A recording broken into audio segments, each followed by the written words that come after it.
Hi friends, ಇವತ್ತು ನನ್ನ husband 1 kg ಮೀನು ತಂದುಕೊಟ್ರು. ಅದು ನಾನು ಬೀಚ್ ಸೈಡಲ್ಲಿ ಯಾವಾಗಲೂ ಮೀನು ತಿಂತೀನಿ, ಆ ಥರ ಟೇಸ್ಟ್ ತಿನ್ನಬೇಕು ಅಂತ ಆಸೆ. ಹಾಗಾಗಿ ಮಸಾಲ ಮನೇಲೇ ಟ್ರೈ ಮಾಡೋಣ ಅಂತ ಹೇಳಿಬಿಟ್ಟು ಮೀನು ವಾಶ್ ಮಾಡಿಟ್ಕೊಂಡು ಒಂದು ಪ್ಯಾನ್ ಬಿಸಿ ಆದಮೇಲೆ 1 ಸ್ಪೂನ್ ಅಕ್ಕಿ ಹಾಕ್ಬಿಟ್ಟು 1 ಸ್ಪೂನ್ ಧನಿಯಾ ಹಾಕಿಬಿಟ್ಟು ಫ್ರೈ ಮಾಡಿಕೊಂಡೆ. ಆಮೇಲೆ 1/2 ಸ್ಪೂನ್ ಜೀರಿಗೆ, 1/2 ಸ್ಪೂನ್ ಮೆಂತ್ಯ, 1/2 ಸ್ಪೂನು ಸೋಂಬು, 1/2 ಸ್ಪೂನ್ ಪೆಪ್ಪರು, ಸಾಸಿವೆ, 1/2 ಸ್ಪೂನು ಚಕ್ಕೆ, ಲವಂಗ, ಬೆಳ್ಳುಳ್ಳಿ, ಕರಿಬೇವಿನ ಸೊಪ್ಪು, ಒಣಗಿದ ಮೆಣಸಿನ್ಕಾಯಿ ಹಾಕಿ ಚೆನ್ನಾಗಿ ಫ್ರೈ ಮಾಡಿಕೊಂಡು 2-3 ಸ್ಪೂನು ಶುಂಠಿ ಹಾಕಿಬಿಟ್ಟು ಫ್ರೈ ಮಾಡ್ಕೊಳ್ಳಿ. ಆಮೇಲೆ ಸ್ವಲ್ಪ ಎಣ್ಣೆ ಹಾಕಿಬಿಟ್ಟು ತೆಂಗಿನಕಾಯಿನ ಬ್ರೌನ್ ಕಲರ್ ತನಕ ಫ್ರೈ ಮಾಡ್ಕೊಳ್ಳಿ. ಆಮೇಲೆ 1 ಸ್ಪೂನ್ ಚಿಲ್ಲಿ ಪೌಡ್ರು, 1/2 ಸ್ಪೂನ್ ಅರಿಶಿನ ಪುಡಿ, ಉಪ್ಪು ಟೇಸ್ಟಿಗೆ ಹಾಕ್ಕೊಂಡು ಪೌಡರ್ ಮಾಡಿಕೊಂಡು ಒಂದು ಪ್ಲೇಟಲ್ಲಿ ಹಾಕ್ಕೊಂಡು ಅದಕ್ಕೆ 2 ಸ್ಪೂನ್ ಕರ್ಡು ಮತ್ತು ಲೈಮ್ ಹಾಕಿಬಿಟ್ಟು ಮಿಕ್ಸ್ ಮಾಡಿಕೊಂಡು 2 ಸೈಡ್ ಚೆನ್ನಾಗಿ ಮಸಾಲ ಹಾಕಿ ಫ್ರಿಜ್ಜಲ್ಲಿ 1-2 ಅವರ್ ಇಟ್ಟೆ.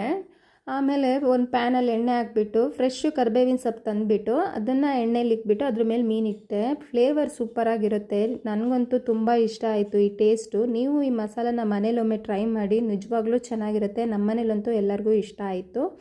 ನೆಕ್ಸ್ಟ್ ವೀಡಿಯೋದಲ್ಲಿ ನೋಡೋಣ. ಬಾಯ್, ಥ್ಯಾಂಕ್ ಯು.